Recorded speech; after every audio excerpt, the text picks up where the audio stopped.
ஆண்டவரும் அருமை இரட்சகரும் மீட்பருமாய் இருக்கிற இயேசு கிறிஸ்துவின் நாமத்தினாலே இந்த காலை பொழுதிலே அரைஸ் அண்ட் ஷைன் இந்த நிகழ்ச்சிக்காக கர்த்தரை ஸ்தோத்தரிக்கிறேன். கர்த்தருடைய நாமம் மகிமைப்படுவதாக. தேவப்பிள்ளையே, ஒவ்வொரு காலை தோறும் ஒரு புதிய கிருபையை ஆண்டவர் நமக்கு கொடுக்கிறார் இல்லையா? ஆண்டோடைய அன்பு எவ்வளோ மேன்மையானது தெரியுமா? அதை அவரை குறித்து பேசுகிற பொழுதே நம்முடைய இருதயம் சந்தோஷமாகும். சந்தோஷத்துக்காக, நிம்மதிக்காக எங்கெங்கோ நம்ம அலையிறோம் இல்லையா? இருந்த இடத்துலயே இயேசு என்று சொல்லி அப்பாவை நோக்கி நீங்க கூப்பிடுங்க, உங்க வாழ்க்கையில மகிழ்ச்சி உண்டாகும். இந்த பிரேயருக்காக நம்ம ஜெபம் பண்ணலாம். கர்த்தருடைய கரம் நம்மை ஆசீர்வதிக்கட்டும். ஜெப வேளை உம்மை தேடி வந்தே தேவா, பதில் தாருமே. எந்தன் ஜெப வேளை உம்மை தேடி வந்தே தேவா, பதில் தாருமே. எந்தன் கோட்டை, எந்தன் தஞ்சம் நீரே, உம்மை நாடி வந்தே.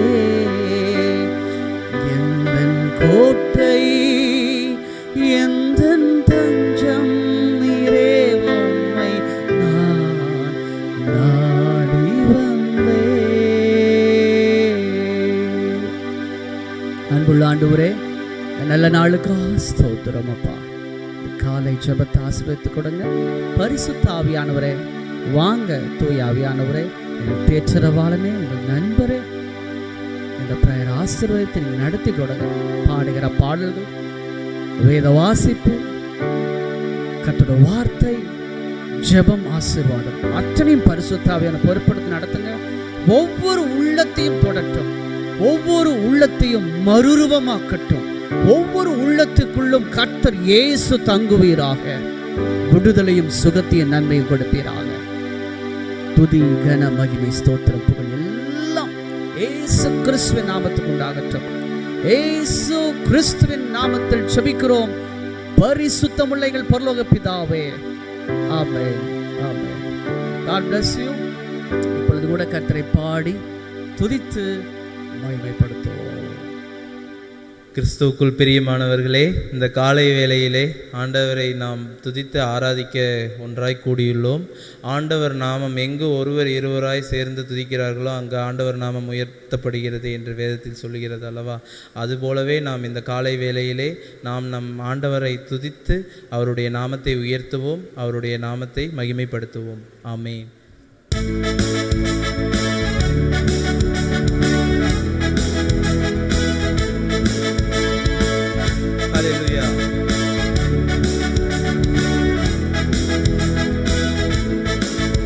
மலைகள் விலகி போனாலும், பர்வதங்கள் பெய்து போனாலும், மலைகள் விலகி போனாலும், பர்வதங்கள் பெய்து போனாலும், அவர் கிருபை, அவர் இரக்கம் மாறாது எந்தன் வாழ்விலே. அவர் கிருபை, அவர் இரக்கம் மாறாது எந்தன் வாழ்விலே. என்னை விட்டு விலகாத ஆண்டவர், என்னை ஒருபோதும் கைவிடாத சிநேகிதர். என்னை விட்டு விலகாத ஆண்டவர், என்னை ஒருபோதும் கைவிடாத சிநேகிதர். எனக்காக ஜீவன் தந்த இரட்சகர், என் வாழ்வில் என்றும் போதுமானவர். எனக்காக ஜீவன் தந்த இரட்சகர், என் வாழ்வில் என்றும் போதுமானவர். மலைகள் விலகி போனாலும், பர்வதங்கள் பெயர்ந்து போனாலும், மலைகள் விலகி போனாலும், பர்வதங்கள் பெயர்ந்து போனாலும், அவர் கிருபை, அவர் இரக்கம் மாறாது எந்தன் வாழ்விலே. அவர் கிருபை, அவர் இரக்கம் மாறாது எந்தன் வாழ்விலே. ஹல்லேலூயா. விலகி போனாலும் நம் தேவனுடைய கிருபை மட்டும் மாறாது. இந்த காலை வேளையில் யெகோவா நிசி எந்த ஜெயமானவர், யெகோவா சம்மா என்னோடு இருப்பவர். யெகோவா நிசி எந்த ஜெயமானவர், யெகோவா சம்மா என்னோடு இருப்பவர். என் வாழ்வின் நம்பிக்கையானவர், என் வாழ்வில் என்று போதுமானவர். என் வாழ்வின் நம்பிக்கையானவர், என் வாழ்வில் என்று போதுமானவர். மலைகள் விலகி போனாலும், பர்வதங்கள் பெயர்ந்து போனாலும், மலைகள் விலகி போனாலும், பர்வதங்கள் பெயர்ந்து போனாலும், அவர் கிருபை அவர் இரக்கம் மாறாது எந்தன் வாழ்விலே. அவர் கிருபை அவர் இரக்கம் மாறாது எந்தன் வாழ்விலே. யெகோவா ராஃபா எந்தன் சுகமானவர், யெகோவா ரூபா எந்தன் மெய்ப்பரானவர். வலுவாமல் நம்மை என்றும் காப்பவர் நம் தேவன்.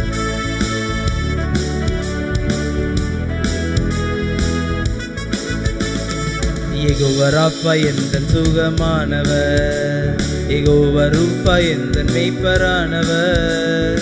யெகோவா ராஃபா எந்தன் சுகமானவர், யெகோவா ரூபா எந்தன் மெய்ப்பரானவர். வலுவாமல் என்னை என்றும் காப்பவர், என் வாழ்வில் என்று போதுமானவர். வலுவாமல் என்னை என்றும் காப்பவர், என் வாழ்வில் என்று போதுமானவர். மலைகள் விலகி போனாலும், பர்வதங்கள் பெயர்ந்து போனாலும், மலைகள் விலகி போனாலும், பர்வதங்கள் பெயர்ந்து போனாலும், அவர் கிருபை அவர் இரக்கம் மாறாது எந்தன் வாழ்விலே. அவர் கிருபை அவர் இரக்கம் மாறாது எந்தன் வாழ்விலே. ஆமென். ஹல்லேலூயா ஹல்லேலூயா. இந்த காலை வேளையிலே நாம் தேவனை நாம் துதித்து அவருடைய நாமத்தை உயர்த்தியுள்ளோம். நாம் தேவன் நமக்கு விடுதலை தருகிற தேவனாய் இருக்கிறார். நமக்கு குடும்பத்தில் உள்ள பிரச்சனைகள் யாவையும் நமக்கு மாற்றித்தர தேவனாய் இருக்கிறார். மலைகள் விலகி போனாலும் நம்மை விட்டு விலகாத தேவன் நம்மோடு என்றும் இருந்து நம்மோடு கூட இருந்து நம்மை பாதுகாத்து வழி நடத்துவார். God bless you. கர்த்தர் உங்களை ஆசீர்வதிப்பாராக. ஆமீன். Praise the Lord. கர்த்தருக்குள் பிரியமானவர்களே, இன்றைக்கு கூட நாம் வாசிக்க தெரிந்து கொள்ளப்பட்ட வேத பகுதி மத்தேயு 10ஆம் அதிகாரம் வசனங்கள் 16 தொடங்கி 20 வரை. ஆடுகளை ஓநாய்களுக்குள்ளே அனுப்புகிறது போல இதோ நான் உங்களை அனுப்புகிறேன். ஆகையால் சர்ப்பங்களைப் போல வினாவுள்ளவர்களும் புறாக்களைப் போல கபடற்றவர்களுமாயிருங்கள். மனுஷரை குறித்து எச்சரிக்கையாயிருங்கள். அவர்கள் உங்களை ஆலோசனை சங்கங்களுக்கு ஒப்பு கொடுத்து தங்கள் ஜப ஆலயங்களில் உங்களை வாரினால் அடிப்பார்கள். அவர்களுக்கும் புறஜாதியாருக்கும் சாட்சியாக என் நிமித்தம் அதிபதிகளுக்கு முன்பாகவும் ராஜாக்களுக்கு முன்பாகவும் கொண்டு போகப்படுவீர்கள். அவர்கள் உங்களை ஒப்பு கொடுக்கும்போது எப்படி பேசுவோம் என்றும் என்னத்தை பேசுவோம் என்றும் கவலைப்படாதிருங்கள். நீங்கள் பேச வேண்டுவது அந்நேரத்தில் உங்களுக்கு அருளப்படும். பேசுகிறவர்கள் நீங்கள் அல்ல, உங்கள் பிதாவின் ஆவியானவரே உங்களிலிருந்து பேசுகிறவர் என்பதே. வாசிக்க தெரிந்து கொள்ளப்பட்ட வேத பகுதி வாசித்தாயிற்று. கர்த்தர் தாமே உங்களை ஆசீர்வதிப்பாராக. ஆமேன். இப்பொழுதும் கூட நம் மத்தியில் வந்திருக்கிற பாஸ்டர் அசோக் அவர்கள் நமக்காக மத்தேயு 10ஆம் அதிகாரத்தை தியானித்து கொடுப்பார்கள். அவரை நாம் அன்புடன் வரவேற்போம். ஆமேன். ஹல்லேலூயா. இந்த நாளை கொடுத்ததுக்காக நான் ஆண்டவராக இயேசு கிறிஸ்துவின் நாமத்தினால நன்றியை தெரிவித்துக் கொள்கிறேன். மிகவும் பிரியமான கிறிஸ்துவின் சகோதர சகோதரிகளே, இதை பார்த்து கொண்டிருக்கிற ஒவ்வொருவர் மீதும் கர்த்தராக இயேசு கிறிஸ்துவின் நாமத்தினாலே நான் நன்றியை தெரிவித்துக் கொள்கிறேன். இந்த இடத்திற்கு வரக்கூடிய கிருபை செய்த நம் ஆண்டவராக இயேசு கிறிஸ்துவின் நாமத்தினால அவருக்கு நான் நன்றியை தெரிவித்துக் கொள்கிறேன். இந்த வாய்ப்பினை ஏற்படுத்தி கொடுத்த பாஸ்டர் சார்லஸ், பாஸ்டர் பிராங்க்லின் இயேசு அவர்களுக்கும் கர்த்தராக இயேசு கிறிஸ்துவின் நாமத்தினாலே நன்றியை தெரிவித்துக் கொள்கிறேன். நாம் கர்த்தருடைய வார்த்தைக்கு நேராக நாம் கடந்து செல்வோம். ஆண்டவரே கர்த்தாவே, உம்மை ஸ்தோத்தரிக்கிறோம் ஏசப்பா. இந்த நாளை கொடுத்ததுக்காக உமக்கு நாங்கள் நன்றி செலுத்துகிறோம். நம்முடைய வார்த்தையின் வல்லமை வெளிப்படுவதாக. சத்தியத்தை அறிந்து கொள்ளுங்கள், சத்தியம் உங்கள் விடுதலையாக்கும் என்று சொன்ன தேவனே, என்னை மறைத்து தேவன் தாமே நீர் வெளிப்படுங்க. உத நாம மகிமை பெறட்டும். கர்த்தராகிய இயேசு கிறிஸ்துவின் ஜெபங்களும் நல்ல பிதாவே, ஆமென். ஹல்லேலூயா. இன்னைக்கு நம்ம பார்க்க போற சுவிசேஷ புஸ்தகத்தில் மத்தேயு 10ஆம் அதிகாரம். அப்போ அந்த 10ஆம் அதிகாரத்தில் 2 வசனங்கள் நம்ம பார்க்க போகிறோம். 19, 20 2 வசனங்களை பார்க்க போகிறோம். அவர்கள் உங்களை ஒப்பு கொடுக்கும்போது எப்படி பேசுவோம், என்னத்தை பேசுவோம் என்று கவலைப்படாதிருங்கள். அந்நேரத்திலே ஏற்ற வார்த்தை உங்களுக்கு அருளப்படும். எஸ், ஹல்லேலூயா. அதே போல் 20 சொல்லப்படுகிறது, பேசுகிறவர் நீங்கள் அல்ல, உங்களுக்குள் பிதாவின் ஆவியானவரே உங்களுக்குள் பேசுகிறவர். ஹல்லேலூயா. அப்போ இதனுடைய தலைப்பு இன்னைக்கு என்ன தலைப்புனா, ஆவியானவரே உங்களுக்குள் பேசுகிறவர். ஹல்லேலூயா. அப்போ இன்னைக்கு நம்ம வாழ்க்கையில் பார்த்தீங்க அப்படின்னா, ஒவ்வொரு நாளுமே நமக்கு எப்படி பேசணும்னு தெரியல. நம்ம வாழ்க்கையில் என்னத்தை பேசணும்னு நமக்கு தெரியாதனால நம் பல பிரச்சனைகள், போராட்டங்களை நம்ம என்ன செய்கிறோன்னா சிக்கிக்கொள்கிறோம். ஹல்லேலூயா. இதைத்தான் வேதம் சொல்லுகிறது, பிதாவின் ஆவியானவரே. ஹல்லேலூயா. அப்போ நமக்கு திரியேக தேவன் கொடுக்கப்பட்டிருக்கிறது, பிதா, குமாரன், பரிசுத்த ஆவியானவர். ஹல்லேலூயா.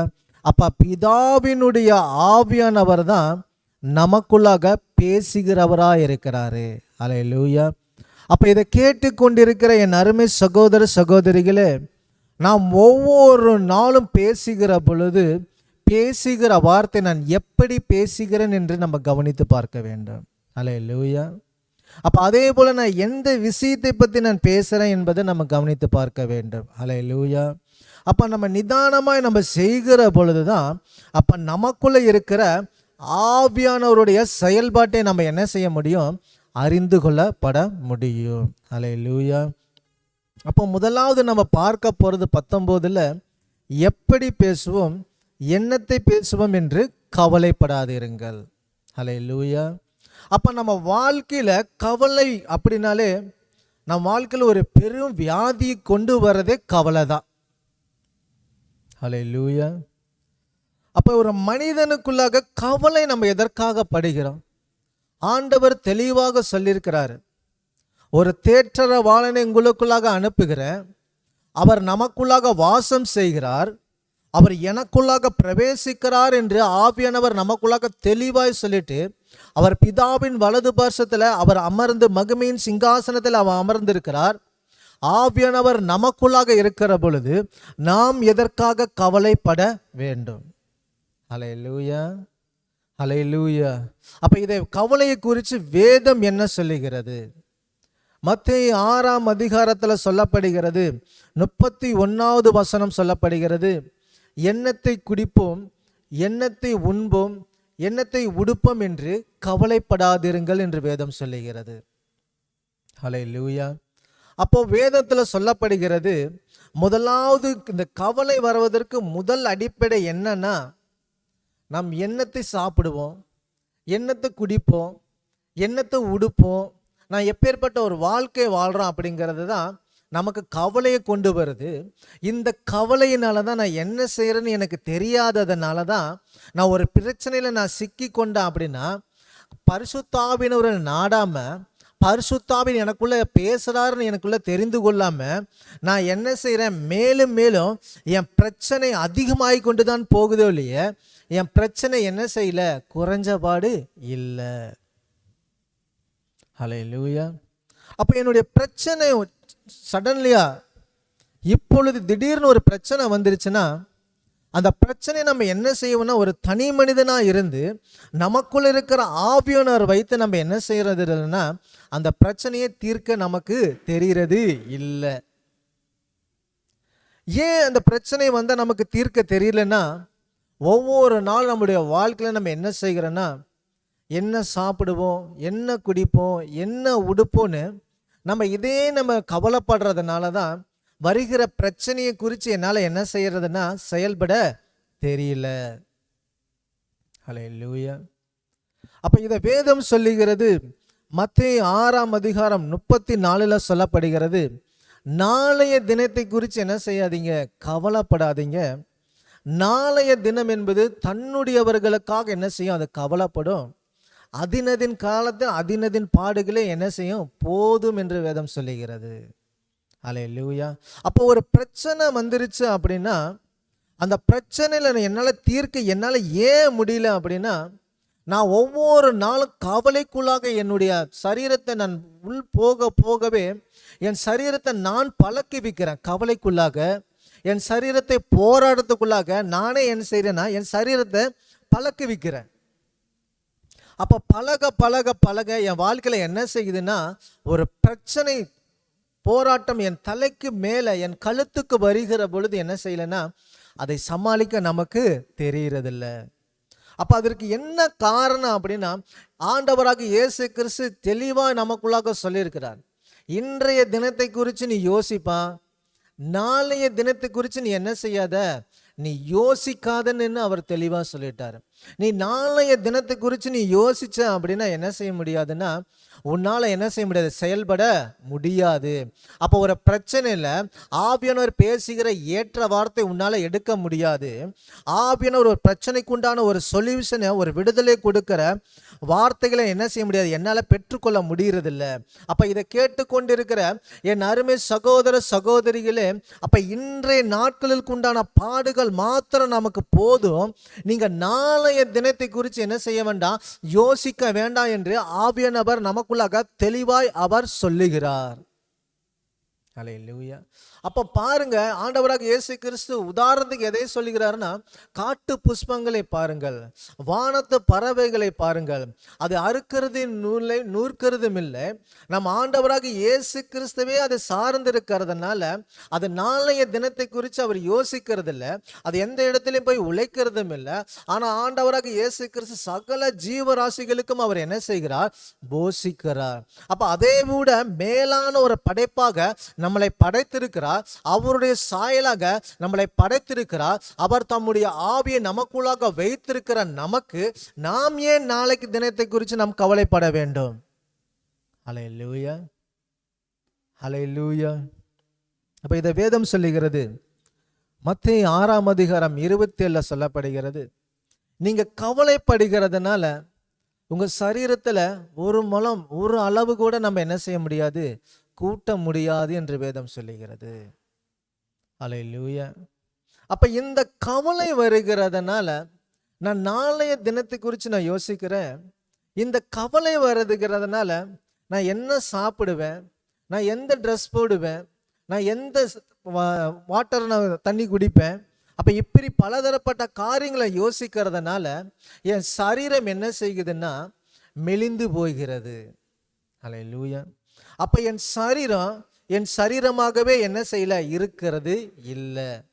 இதை கேட்டுக்கொண்டிருக்கிற அருமை சகோதர சகோதரிகளே, நாம் ஒவ்வொரு நாளுமே தேவனுடைய சமூகத்தில் நாம் ஜெபிக்கிறவர்களாக இருக்கிறோம். ஒவ்வொரு நாளும் தேவனுடைய சமூகத்தில் வேதம் வாசிக்கிறவர்களாக இருக்கிறோம். ஆனாலும் மற்ற ஜனங்கள் பார்த்து சொல்லுகிறாங்க, ஏன் பிரதர் உங்க முகம் ரொம்ப டல்லா வாடி போன மாதிரி இருக்கு. அல்லேலூயா. ஏன் சிஸ்டர் உங்க முகம் பார்த்தீங்கன்னா வாடி போன மாதிரி, ஏன் நீங்க ரொம்ப டல்லா இருக்கிறீங்கன்னு கேட்பாங்க. அல்லேலூயா. ஏன் அப்படின்னா, நான் கர்த்தருடைய சமூகத்தில் ஜெபிக்கிறவனாக இருக்கிறேன், கர்த்தருடைய சமூகத்தில் வேதம் வாசிக்கிறவனாக இருக்கிறேன்.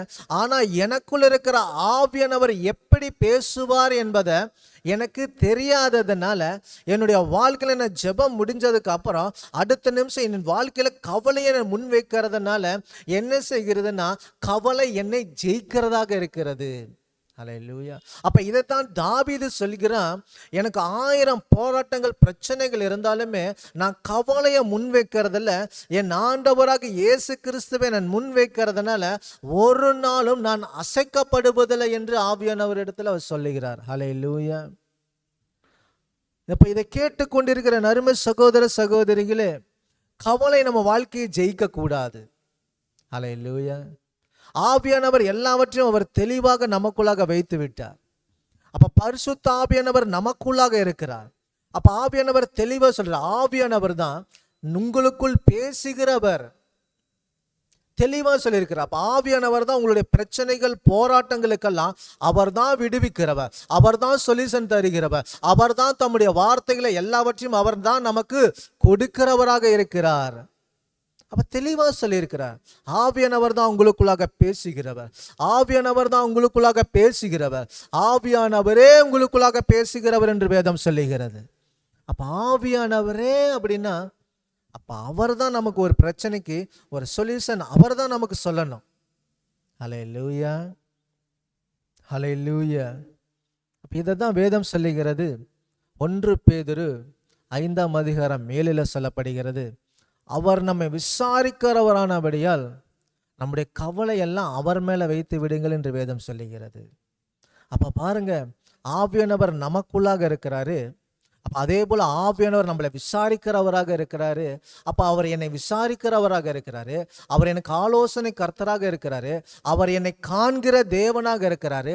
அப்ப நான் ஏன் கவலைப்படணும்?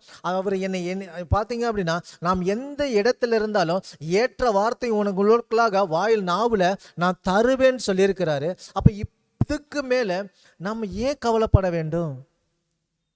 ஹல்லேலூயா. இதுக்கு மேல நம்ம ஏன் கவலைப்பட வேண்டும்? இதை வேதம் சொல்லுகிறது. மத்தேயு 11ஆம் அதிகாரம் 28 சொல்லப்படுகிறது, வருத்தப்பட்டு பாரம் சுமப்பவர்களே எல்லோரும் என்னிடத்தில் வாருங்கள், நான் உங்களுக்கு என்ன செய்வேன்? இளைப்பாறுதல் தருவேன் என்று வேதம் சொல்லுகிறது.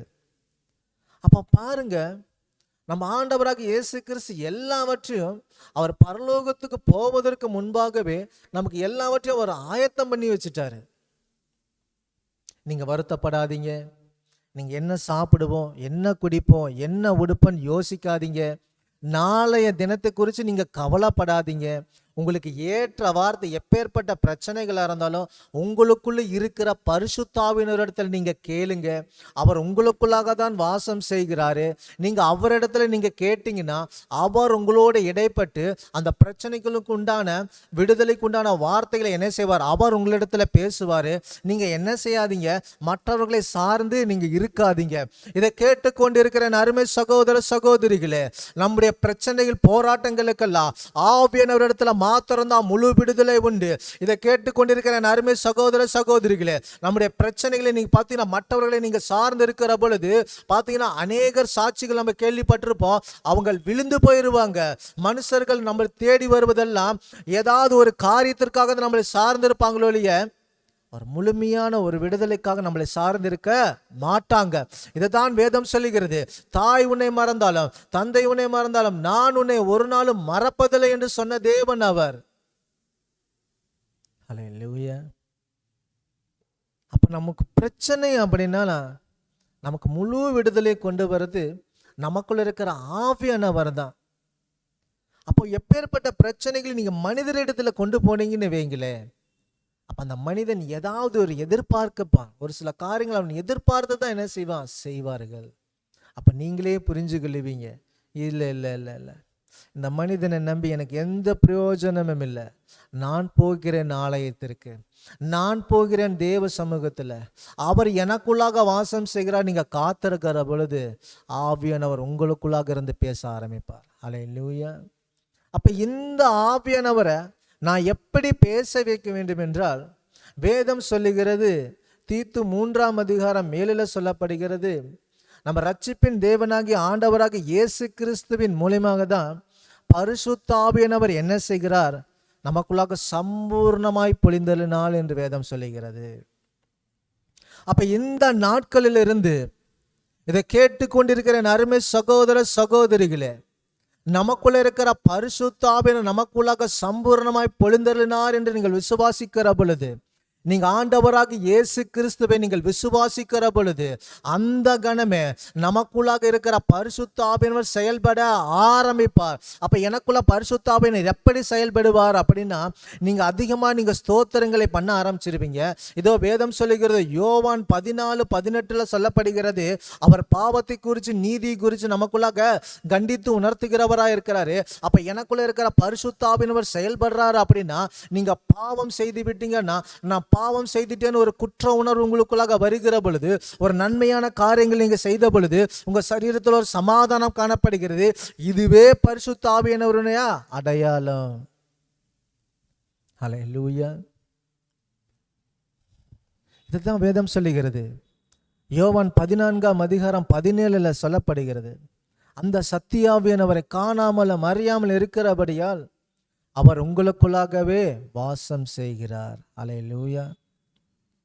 அவர் நமக்குள்ளாக வாசம் செய்கிறார். எஸ், நமக்குள்ளாக அவர் வாசம் செய்து கொண்டிருக்கிறார். நாம் அவரிடத்தில் பேசுகிற பொழுதுதான் அவர் நம்மோடு பேசுவார்.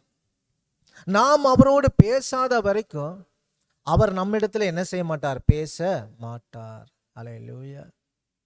அப்ப வேதம் சொல்லுகிறது, அந்த வார்த்தையின் கடைசியில பார்க்கிறோம், தலைப்பை பத்தி நான் திரும்ப பேசுறேன், ஆவியானவரே உங்களுக்குள் பேசுகிறவர்.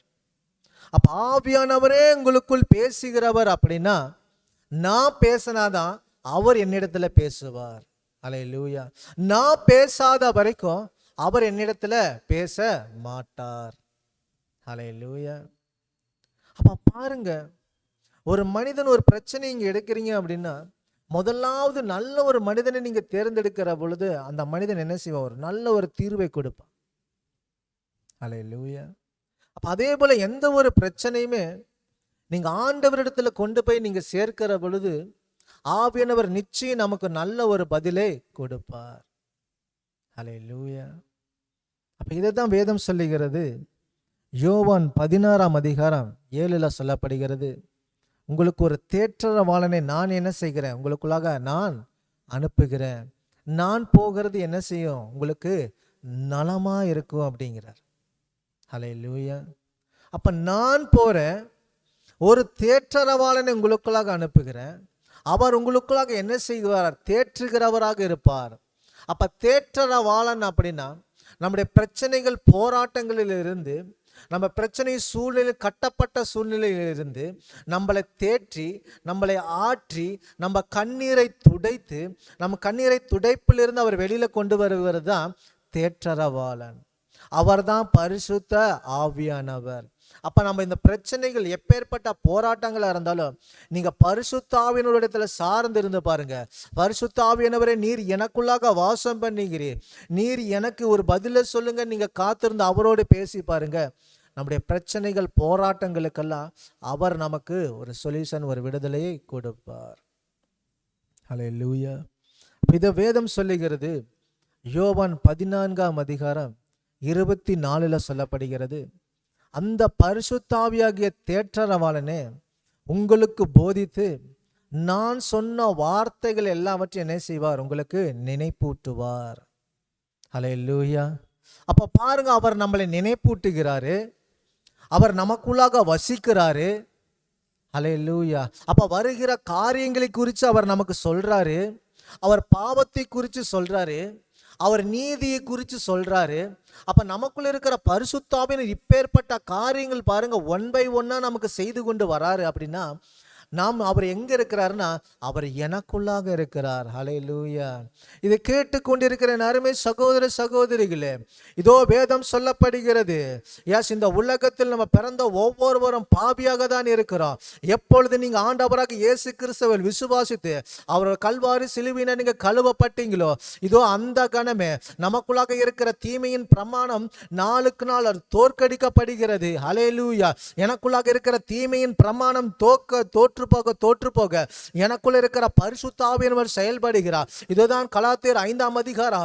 எனக்குள்ள இருக்கிற தீமையின் பிரமாணம் தோற்று போகிற பொழுது எனக்குள்ள இருக்கிற ஆவியின் கனிகள் செயல்பட ஆரம்பிக்கிறது. எனக்குள்ள இருக்கிற ஆவியின் கனிகள் செயல்பட ஆரம்பிக்கிற பொழுது நான் பரிசுத்த ஆவியானவர் சமூகத்தில் நான் காத்திருக்கிற பொழுது எனக்காக கொடுக்கப்பட்டுள்ள பரிசுத்த ஆவியானவர் அவர் என்னோடு பேசுகிறவராக இருக்கிறார். அவர் என்னை நடத்துகிறவராக இருக்கிறார். அவர் என் வாழ்க்கையை விடுவிக்கிறவராகவே இருக்கிறார். ஹல்லேலூயா. அவர் பாருங்க, அவர் எனக்கு போதிக்கிறார் என்று வேதம் சொல்லுகிறது. அவர் போதிக்கிறார்னா ஒவ்வொரு நாளும் அவர் நமக்கு கற்றுக் கொடுக்கிறார். ஹல்லேலூயா. இதுல கற்றுக் கொடுக்கிறார், வேதத்தில் உள்ளபடி நம்ம கற்றுக் கொடுக்கிறார். ஹல்லேலூயா. அப்ப வேதத்தை நீங்க நன்றாக படித்து பாருங்க. அதன் மூலியமா அவர் நமக்கு போதிப்பார். அல்லேலூயா. அப்போ என்னுடைய வார்த்தைகளை குறித்து என்ன செய்வார்? உங்களுக்கு நினைப்பூட்டுவார் என்று வேதம் சொல்லுகிறது.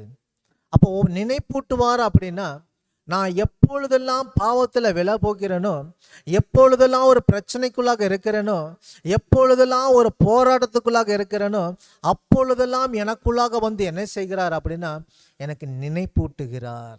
அல்லேலூயா, அல்லேலூயா. அப்போ இதை கேட்டுக்கொண்டிருக்கிற என் அருமை சகோதர சகோதரிகளே, நம்முடைய பிரச்சனைகளிலிருந்து, நம்ம போராட்டங்களிலிருந்து, நம்முடைய எதிர்பார்த்த நண்பர்கள் வராம போயிருக்கலாம், எதிர்பார்த்த சகோதரிகள் வராம போயிருக்கலாம், எதிர்பார்த்த உறவினர்கள் வராம போயிருக்கலாம், எதிர்பார்த்த சகோதரர்கள் வராம போயிருக்கலாம். ஏன்னா இதோ வேதம் சொல்லுகிறது, எஸ், தாய் உன்னை மறந்தாலும் தந்தை உன்னை மறந்தாலும் நான் உன்னை ஒரு நாளும் மறப்பதில்லை என்று சொல்லி அவர் ஏற்ற வார்த்தை கொடுத்து நமக்கு என்ன செய்கிறார்? விடுவிக்கிறார், நமக்கு நினைப்பூட்டுகிறார். அல்லேலூயா. நமக்கு நினைப்பூட்டி அவர் என்ன செய்கிறார்? நம்மளை விடுவிக்கிறவராக இருக்கிறார். அல்லேலூயா. வேதம் சொல்லுகிறது, அப்போஸ்தலர் 4ஆம் அதிகாரம் 1வது வசனத்துல பாருங்க, பேதுரு பார்த்தீங்கன்னா, பேதுரு அநேக ஜனங்களை சுகமாக்கி கொண்டிருக்கிறாரு. அப்பொழுது பாருங்க, ஆசாரியன் வராரு, பார்த்தீங்கன்னா ஆலயத்தின் சேனை தலைவன் வராரு, சதிசெயர் வராரு. அவரிடத்துல என்ன செய்யறாங்க? சண்டைக்கு வராங்க. என்ன கேட்குறாங்கன்னா, நீ எந்த அதிகாரத்தில் என்ன செய்யற இவங்களுக்கு செய்கிற, நீ எந்த அதிகாரத்தில் இவங்களை சுகமாக்குகிறான் என்று சொல்லுகிற பொழுது பேதுரு பரிசுத்தாவில நிறைஞ்சு என்ன செய்கிறாரு? அவர்களை பார்த்து, இயேசு கிறிஸ்துவின் நாமத்தினாலவே நான் என்ன செய்கிறேன்? இவர்களை நான் சுகமாக்குகிறேன் என்று சொல்லுகிறாரு. அல்லேலூயா. அப்போ ஆவியானவர் தான், நமக்குள் இருக்கிற ஆவியானவர் தான் பேசுகிறவராக இருக்கிறாரு. அப்ப ஆவியானவரே உங்களுக்குள் பேசுகிறவராக இருக்கிற பொழுது நான் ஒவ்வொரு நாளும் ஆவியில நிறைஞ்சு காணப்படுகிறேனா? அல்லேலூயா. அப்போ ஒவ்வொரு நாளும் நான் ஆவியில நிறைஞ்சு காணப்படுகிறேன் அப்படின்னா அதற்குண்டான அடையாளம் என்ன அப்படின்னா, இதோ பேதுரு பிரசங்கித்த பொழுது அனைவரும் பரிசுத்தாவினால் நிரப்பப்பட்டார்கள். அப்பொழுது அவங்க என்ன செய்யுங்க? பாஷைகள் பேசினாங்க, அப்பொழுது ஸ்தோத்திரங்களை செலுத்தினாங்க, அப்பொழுது தீர்க்க தரிசனங்கள் சொன்னாங்க. அப்ப அதே போல எனக்குள்ளாக பாஷைகள் வரலன்னா தேவனை அதிகமா ஸ்தோத்தரிக்கிறேனா? தேவனுக்கு பிரியமான நன்மையான காரியங்களை நான் செய்கிறேனா? என்னுடைய பாவத்தை விட்டு விலகி வருகிறேனா? அல்லேலூயா. அப்ப இப்பேற்பட்ட காரியங்கள் நான் செய்கிற பொழுது எனக்குள்ள இருக்கிற ஆவியானவர் தானா செயல்பட ஆரம்பிச்சிருவார். அப்ப பாருங்க, ஆசாரியனு சேனை, ஆலயத்து சேனை தலைவனு சதுசேரன்னு கேட்கிறாங்க, நீ என்ன அதிகாரத்தினால இதை செய்யற? அப்படி கேட்கிற பொழுது பாருங்க, அவர் பரிசுத்தாவினால உடனே நிறைகிறார். அவங்க கேட்ட அந்த கணமே அவர் நிறைகிறார். அல்லேலூயா. நிறைந்து அவர் சொல்றாரு, நான் இயேசுவின் நாமத்தினாலே இதை நான் செய்கிறேன். அல்லேலூயா. அவர் பாருங்க, எந்த விஷயத்துக்கு அவர் பயப்படவே இல்லை. பரிசுத்தாவியானவர் தான் அவருக்கு பலன் தருகிறார். பரிசுத்தாவியானவர் தான் ஏற்ற வார்த்தை, பிரச்சனைகளுக்கு ஏற்ற வார்த்தை அவர் தம்முடைய நாவுல வைக்கிறார். அல்லேலூயா. அப்ப பேதுரு பார்த்தீங்கன்னா ஆண்டவராக இயேசு கிறிஸ்துவை மறுதலித்த ஒரு மனுஷன்தான். அப்ப எப்பொழுது பரிசுத்தாவியானவர் இறங்கினாரோ அப்ப பரிசுத்தாவின் அவருக்குள்ளாக இருந்து என்ன செய்கிறார்? பேசுகிறவராக இருக்கிறார். அப்ப அந்த 3 பேர்த்தையும் பார்த்து சொல்றார், துணிஞ்சு சொல்றார், தைரியமா சொல்றாரு, இயேசுவின் நாமத்தினாலதான் என்ன செய்யறேன், இந்த அதிகாரத்தினாலதான் நான் செய்யறேன் அப்படிங்கிறார். அல்லேலூயா. இதே வேதம் சொல்லுகிறது, அப்போஸ்தலர் 6ஆம் அதிகாரம் 9ல சொல்லப்படுகிறது, சிரேனே பட்டத்தாரும் அலெக்சந்திரா பட்டணத்தாரும் ஆசிய தேசத்தாரும் இவங்க எல்லாம் சேர்ந்து என்ன செய்யறாங்கன்னா ஸ்தேவானை எதிர்க்கிறாங்க. அல்லேலூயா. பாருங்க, சிரேனே பட்டணத்தார், அலெக்சந்திரா பட்டணத்தார், ஆசிய தேசத்தார். அல்லேலூயா. அப்ப பாருங்க, ஒரு தனி மனிதனை எத்தனை பேர் அவர்களை எதிர்க்கிறாங்கன்னு பாருங்க. ஒரு சாதாரண ஒரு தனி மனிதன் ஸ்தேவான் பார்த்தீங்கன்னா ஒரு படிச்ச ஒரு மனிதனாக இல்லை. ஒரு ஆலயத்தில் அவர் என்ன செய்கிறார்? அவர் ஒரு பரிமாறுகிற ஒரு மனிதனாக இருக்கிறாரு. அப்பேற்பட்ட ஒரு மனிதனை என்ன செய்யறாங்க? ஒரு பெருங்கூட்டம் அவர்களை எதிர்க்கிறது. அல்லேலூயா. பாருங்க, அதுலயே 10வது வசனம், அவன் பேசின ஞானத்தின் வல்லமையும் அவனோடு இருக்கிற ஆவியானவரும் ஆவியானவரை எதிர்த்து அவர்களால பேச முடியல. அல்லேலூயா. அப்ப நமக்குள் இருக்கிற ஆவியானவரோடு நீங்க பேச பேச, இதை கேட்டுக்கொண்டிருக்கிற அருமை சகோதர சகோதரிகளை, இதோ இந்த நாளில் நீங்க ஆவியானவரோடு பேச பேச, ஆபாரங்களோடு பேச பேச, நமக்கு எதிர்த்து அநேக பட்டணத்தார் வரட்டும், அநேக தேசத்தார் வந்தாலுமே நம் பேசுகிற ஞானத்தின் வல்லமை எதிர்த்து ஒருவராலும் பேச முடியாது. நமக்குள்ள இருக்கிற ஆவியானவர் எதிர்த்து ஒருவராலும் பேச முடியாது. ஏன்னா பேசுவது நீங்கள் அல்ல, நமக்கு ஏற்ற வார்த்தை கொடுத்து ஆவியானவர் தாமே நமக்குள்ளாக இருந்து பேசுவதனால நம்ம எதிர்க்க ஒருவராலேயும் முடியாது. அல்லேலூயா. பாருங்க, ஸ்தேவான் ஒரு சாதாரண ஒரு மனிதன் தான். சாதாரண ஒரு மனிதனை எடுத்து அவர்களால் என்ன செய்ய முடியல? பேச முடியல. பட்டணத்தார் வராங்க, தேசத்தார் வராங்க, ஸ்தேவான் தான் ஜெயிக்கிறாரு, மற்றவங்க எல்லாம் தோத்து போறாங்க. அல்லேலூயா. அப்ப இப்பேற்பட்ட பரிசுத்த ஆவியானவரை நம்ம வைத்துக்கிட்டு நம் வாழ்க்கையில என்ன செய்கிறோம் அப்படின்னா, நம்ம வாழ்க்கையில தோல்வியே வந்திருக்காது. ஆனா நான் தோற்று போனதை போல நான் என்ன செய்வேன்? நான் கவலைப்படுகிறேன். இதை கேட்டுக்கொண்டிருக்கிற அருமை சகோதர சகோதரிகளே, இதோ நமக்குள்ளாக இருக்கிற பரிசுத்த ஆவியானவரிடத்தில் நீங்க பேசி பாருங்க. உங்க வாழ்க்கையில், நம்முடைய வாழ்க்கையில தோல்வி என்பது இல்லை. ஹல்லேலூயா. எஸ், நம்ம தோல்வி என்பது வருவதை போலதான் இருக்கும், ஆனா நம்ம வாழ்க்கையில தோல்வி என்பது இல்லை. ஏன்னா ஆண்டவராக இயேசு கிறிஸ்து சகல காரியத்தை அவர் ஜெயித்தார். ஹல்லேலூயா. இந்த உலகத்துல போராட்டம் இருக்குதுன்னு சொல்லியிருக்கிறாரு, ஆனா மரணமும் போராட்டமும் என்ன செய்யும் அப்படின்னா, அதில் நம்மளை ஜெயிக்காது. இயேசுவின் நாமத்தினால ஆண்டவராக இயேசு கிறிஸ்து அவர் மரித்தார் என்று சொல்லி பிசாசானவன் சந்தோஷப்பட்டான். ஆனா வேதம் சொல்லுகிறது அவர் 3ஆம் நாள் அவர் உயிர் தெழுந்தார். ஹல்லேலூயா. இதோ இப்பொழுது வேதம் சொல்லுகிறது, ரோமர் 8 சொல்லப்படுகிறது, அவர் நமக்காக பிதாவின் வலது பார்சத்தில் வாக்கு கடங்காத பெருமூச்சுகளில் அவர் நமக்காக வேண்டுதல் செய்து கொண்டிருக்கிறார். அப்ப எதுவுமே நம்மளை ஆளுகை செய்யாது, எதுவுமே நம்மளை ஜெயிக்க முடியாது. எதுவுமே ஜெயிக்க முடியாத பொழுது நாம என்ன செய்வோம்? நான் தோற்று போயிட்டேன் பிரதர், தோற்று போயிட்டேன். ஆனா நீங்க ஆழ்ந்து யோசிச்சு பாருங்க, அது ஆல்ரெடி இப்ப நடந்துட்டு தான் இருக்கும் அந்த பிரச்சனை. ஆனா அந்த பிரச்சனை நடந்துட்டு இருக்கிற பொழுது என்னுடைய மனதுல என்ன வருதுன்னா, நான் தோற்று போயிட்டேன். ஹல்லேலூயா. ஏன் இந்த தோற்று போனுங்கிற எண்ணம் நமக்குள்ளாக வருகிறது அப்படின்னா, இதோ வேதம் சொல்லுகிறது, நீங்க நல்ல நிலத்துல விதைக்கப்பட்ட விதையாக இருந்தீங்கன்னா தோற்று போன எண்ணங்கிறது உங்களுக்குள்ளாக வராது. நீங்க என்ன செய்றீங்கன்னா, முள்செடியில் விதைக்கப்பட்ட விதையாக இருக்கிறதுனால பல பிரச்சனைகள் உங்களை நெருக்குகிற பொழுது நமக்குள்ளாக ஆட்டோமேட்டிக்கா என்ன வருகிறதுனா, நான் தோற்று போயிட்டேன் பிரதர் அப்படி நீங்க சொல்லி என்ன செய்யறோம்? நம்ம கவலைப்படுறோம். ஹல்லேலூயா. ஸ்தேவான் பாருங்க, பட்டணத்தார் எதிர்க்கிறாங்க, தேசத்தார் எதிர்க்கிறாங்க, ஆனால் அவர் கவலைப்படவே இல்லை. அவர் பேசுகிற ஞானத்தை பார்த்து, அவருக்குள்ள இருக்கிற விசுவாசத்தை பார்த்து, அவருக்குள்ள இருக்கிற பரிசுத்தாவின் வல்லமையை பார்த்து, அவர்களை பேசுகிற வார்த்தை எதிர்த்து ஒருவராலும் பேச முடியல. ஹல்லேலூயா. ஒருவராலும் பேச முடியல. இதோ வேதம் சொல்லுகிறது, அப்போஸ்தலர் 8ஆம் அதிகாரம் 29 சொல்லப்படுகிறது, பிலிப்புவை பார்த்து ஆவியானவர் சொல்லுகிறார், நீ போய் என்ன செய்றே? அந்த ரதத்துல போய் ஏறிக்கொள்ள அப்படிங்கிறார். அப்ப இவங்கெல்லாம் என்ன செய்யறாங்கன்னா, தன்னுடனே இருக்கிற பரிசுத்த ஆவியானவரிடத்துல அவங்க பேசுறாங்க. தன்னுடனே இருக்கிற பரிசுத்த ஆவியானவர் என்ன செய்யறாங்க? கனம் பண்றாங்க. தன்னுடனே இருக்கிற பரிசுத்த ஆவியானவர் என்ன செய்யறாங்க? மகிமைப்படுத்துறாங்க. அல்லேலூயா.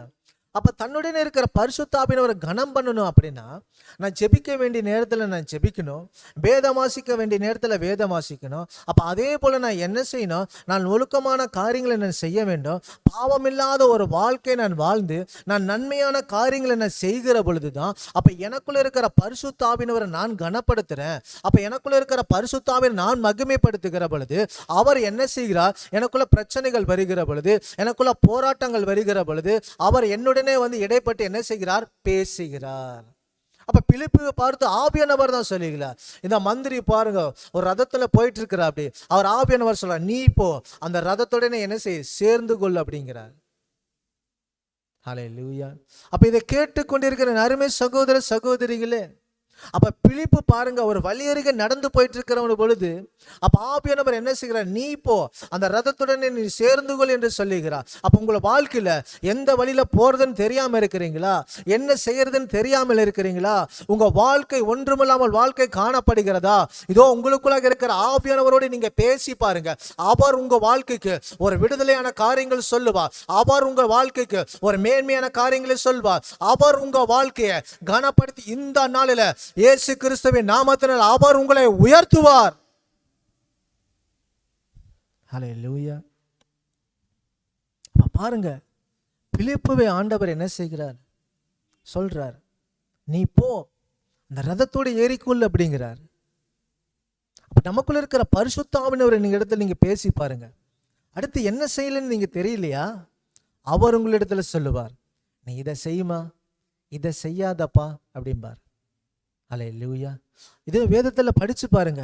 பரிசுத்த ஆவியானவர் அப்படித்தான் அவர்களுக்கு செய்தார். இதைத்தான் வேதம் சொல்லுகிறது. அப்போஸ்தலர் 13ஆம் அதிகாரம் 2வது வசனத்துல சொல்லப்படுகிறது, அவர்கள் எல்லாரும் உபவாசித்து தேவனுடைய சமூகத்தில் காத்து கொண்டிருக்கிற பொழுது பரிசுத்த ஆவியானவர் இறங்கி என்ன செய்கிறார்னா, பர்னபாவையும் சவுலையும் தான் அழைத்து வந்த அழைப்பின் ஊழியத்திற்காக அவர் என்ன செய்கிறார், பிரித்து விடுங்கள் என்று சொல்லி அவர் திருவுளம் பற்றுகிறார் என்று வேதம் சொல்லுகிறது. ஹல்லேலூயா. அப்ப பாருங்க, அவங்க உபவாசித்து தேவனுடைய சமூகத்துல காத்து கொண்டிருக்கிற பொழுது பரிசுத்த ஆவியானவர் தான் அழைத்த அழைப்புக்கு அவர்களுக்கு என்ன செய்கிறார், ஞாபகப்படுத்தி அவரை பிரிச்சு விடுகிறார். ஹல்லேலூயா, ஹல்லேலூயா. அப்ப பாருங்க, யார் யார் என்னென்ன வேலை செய்யணும்னு நினைப்பு படுத்துறதும் பரிசுத்த ஆவியானவர் தான். ஹல்லேலூயா.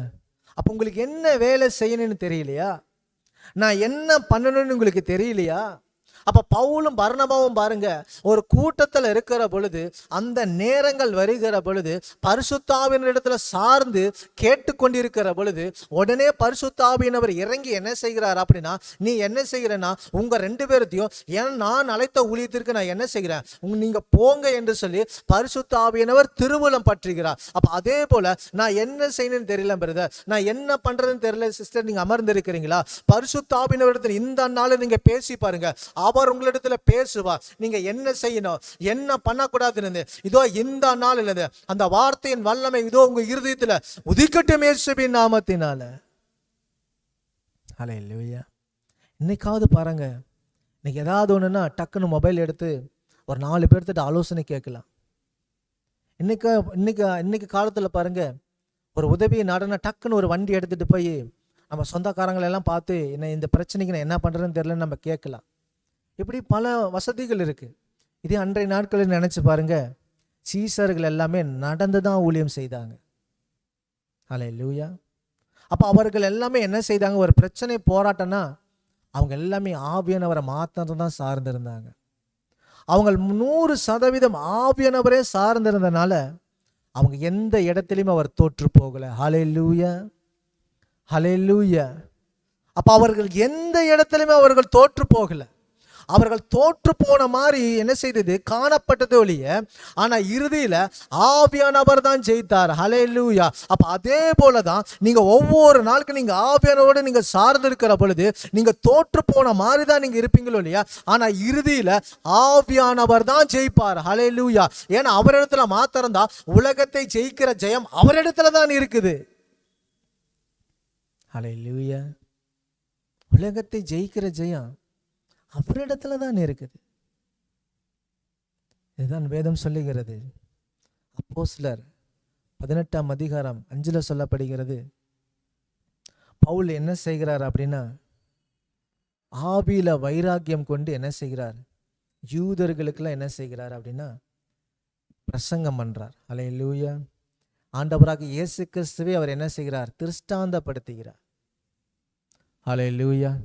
அப்ப ஒவ்வொரு நாளும் நீங்க ஆவியானவரோடு பேசுகிற பொழுது, நீங்கள் ஒவ்வொரு நாள் ஆவியானவர் உங்களிடத்துல பேசுகிற பொழுது, நீங்க ஒரு சில பார்த்தீங்கன்னா ஒரு சில சமுதாயத்தினரை, ஒரு சில கூட்டங்களை பார்க்கிற பொழுது, ஒரு சில ஜனங்களை நம்ம பார்க்கிற பொழுது நம்ம என்ன செய்வோம், ஆவியானவரை நிறைஞ்சு நம்ம என்ன செய்வோம், ஒரு வைராக்கியம் கொண்டு நம்ம என்ன செய்வோம், எப்படி பவுல் யூதர்களுக்கு ஆண்டவராக இயேசு கிறிஸ்துவே திருஷ்டாந்தம் படுத்தினானோ, அப்போ அதே போல நம்மளும் என்ன செய்வோம், செயல்பட ஆரம்பிப்போம். அப்ப நல்லா இருந்த ஒரு பவுல் திடீர்னு அவர் ஆவியில ஏன் ஒரு வைராக்கியம் கொள்ள வேண்டும்? அப்ப பாருங்க, எல்லா செயல்பாட்டையுமே அவர்கள் ஒரு சொந்த விருப்பு வெறுப்புகளுக்கு அவர்கள் செயல்படவே இல்லை. எல்லாமே ஆவியானவர் செயல்பாட்டிலேயே அவங்க கொடுத்துட்டாங்க. அல்லேலூயா. ஆண்டவரே, நீர் என்னை ஆளுகை செய்யுங்க. அப்ப எப்பொழுது ஒரு தேற்றரவாளன் ஆண்டவராக இயேசு கிறிஸ்து மரித்து அவர் எப்பொழுது பரிசுத்தாவின் அப்போஸ்தலர் 2ஆம் அதிகாரத்துல ஜனங்கள் மேல இறங்கினாரோ, அப்ப அன்றைய நாட்களிலே அப்ப அந்த ஜனங்களுடைய ஒரு மனம் தான் இருந்ததோ இல்லைய, அப்ப அந்த ஜனங்கள் எல்லாம் பொதுவாக வைத்து தான் அனுபவித்தார்களோ இல்லைய, அப்ப அந்த ஜனங்கள் எல்லாம் விசுவாசத்தை கொண்டு தேவனை மகிமைப்படுத்தணும் என்றுதான் இருந்ததோ இல்லைய, அவர்கள் சொந்த விருப்பு வெறுப்புகளுக்கு அவங்கள் இருதயம் செயல்படவே இல்லை. அப்ப அதனாலதான் பாருங்க, நல்லா இருக்கிற பவுல் திடீர்னு ஆவியில வைராக்கியம் கொள்கிறார். அல்லேலூயா. அப்ப அந்த வைராக்கியம் யார் கொண்டு வரது? ஆவியானவர் தான் செயல்பட வைக்கிறார். அப்ப ஒரு பகுதிக்கு போறது யார் சொல்றாரு? ஆவியானவர் தான் சொல்றாரு, நீ அந்த பகுதிக்கு போ அப்படின்னு ஆவியானவர் பேசுறார்.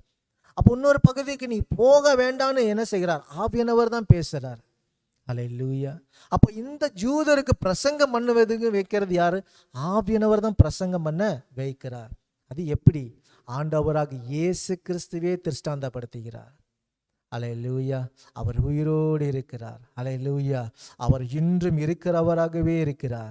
அவர் சர்வ வல்லமையுள்ள தேவனாகவே இருக்கிறார் என்று சொல்லி அவர் எப்பொழுதும் பிதாவின் வலது பார்சத்தில் நமக்காக வேண்டுதல் செய்து கொண்டிருக்கிறார். அவர் மகிமையின் சிங்காசனத்துக்கு ஒரு நாள் முடிவே இல்லை என்று சொல்லி பவுல் என்ன செய்கிறார்? பிரசங்கிக்கிறார், திருஷ்டாந்தப்படுத்துகிறார். திருஷ்டாந்தனா நிரூபிக்கிறார் அவர் தான் அப்படின்ட்டு. அல்லேலூயா. அப்ப பாருங்க, அப்ப இந்த பரிசுத்தாவினவர் நமக்குள்ள பேசுறாரு அப்படின்னா நம் வாழ்க்கையில ஒரே மாதிரியா நிச்சயம் நம்ம என்ன செய்ய மாட்டோம்? செயல்படவே மாட்டோம். அல்லேலூயா. எந்த மனுஷனையும் பிரகாசிக்கிற வல்லமை அவரிடத்துல மாத்திரம்தான் இருக்கு. அல்லேலூயா. நீங்க அந்த ஆவியானவரை பயன்படுத்தி பாருங்க. நீ வருகிற நாட்களிலும் ஆவியானவர் நம்மோடனே அவர் பேசட்டும். நம்மோடு பேசி பல காரியங்களை ஆண்டவர் நம்ம இடத்துல என்ன செய்யட்டும்? ஒரு ஜெயத்தை கொண்டு வரட்டும், நமக்குள்ள ஒரு விடுதலையை கொண்டு வரட்டும். ஆவியானவர் நம்மளை வல்லமையை எடுத்து பயன்படுத்தட்டும் இயேசுவின் நாமத்தினால. நம்ம எல்லாரும் கண்களை மூடுவோமா? மகா கிருபையுள்ள கர்த்தாவே, அப்பாமே ஸ்தோத்தரிக்கிறோம். சொல்லப்பட்ட வார்த்தையின் வல்லமை ஆண்டவரே ஜனங்களுக்குள்ளாக இறங்கட்டும் இயேசுவின் நாமத்தினால. அப்பா, இதை கேட்டுக்கொண்டிருந்த ஒவ்வொரு ஜனங்கள் மீதும் ஆண்டவரே இன்றைய நாட்களில் பரிசுத்த ஆவியானவர் இடத்துல பேச தேவன் தாமே நீர் அனுக்கிரக பண்ணுங்க இயேசுவின் நாமத்தினால் ஆண்டவரே. அப்போ ஒவ்வொரு ஜனங்களும் சார்ந்திருக்கிற ஒவ்வொரு ஜனங்களோடு நீர் இடைப்பட்டு நீர் பேசுவீராக. இந்த நாம மகிமை பெறட்டும். கர்த்தராக இயேசு கிறிஸ்துவின் ஜெபங்களும் நல்ல பிதாவே, ஆமென். கர்த்தர் தாமே உங்களை ஆசீர்வதிப்பாராக. ஆமென். சூராது ஜீவித்திட ஜெபாவி வரம் தாருமே,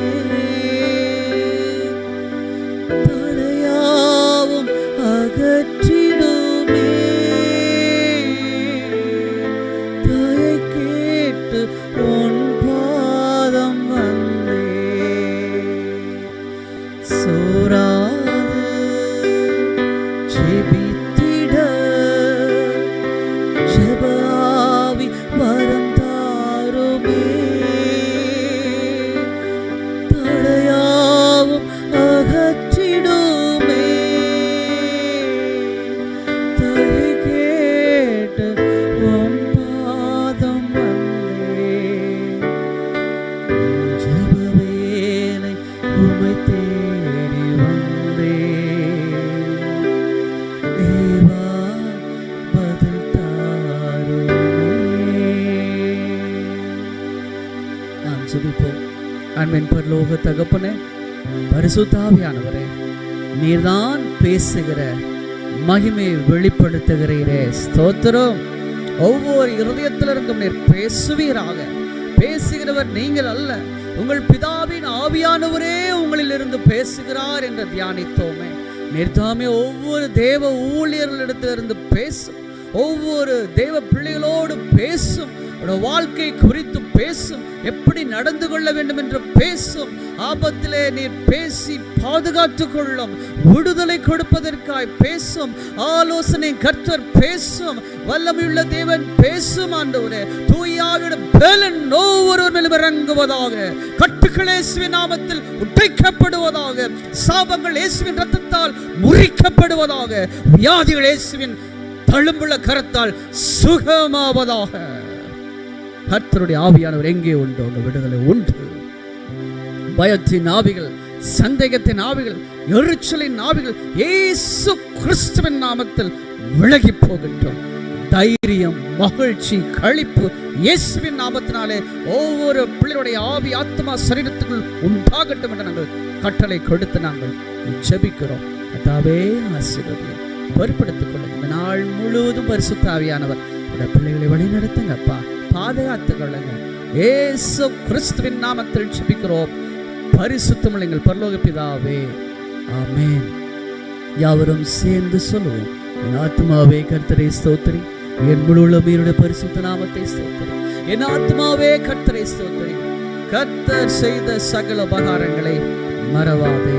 ஆமென். நம்முடைய கர்த்தராகிய இயேசு கிறிஸ்துவின் கிருபை, பிதாவாகிய தேவனின் அன்பு, பரிசுத்த ஆவியோட ஐக்கியம் நம் அனைவரோடும் என்றும் என்றும் சதா காலங்களில் நீடித்து நிலைத்திருப்பதாக. ஆமென். God bless you. God be with you. நாளை சந்திப்போம்.